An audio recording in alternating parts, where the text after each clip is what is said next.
என்றும் புதியது,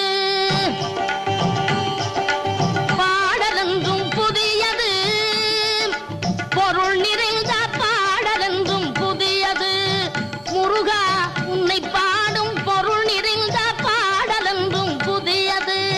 முருகா உன்னை பாடும் பொருள் நிறைந்த பாடலென்றும் புதியது.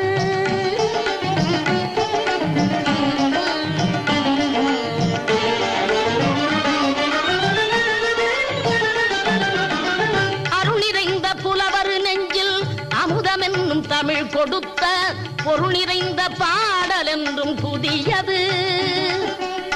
அருள் நிறைந்த புலவர் நெஞ்சில் அமுதம் என்னும் தமிழ் கொடுத்த பொருள் நிறைந்த பாடல் என்றும் புதியது. முருகன் என்ற பெயரில் வந்த அழகே என்றும் புதியது. முருகன் என்ற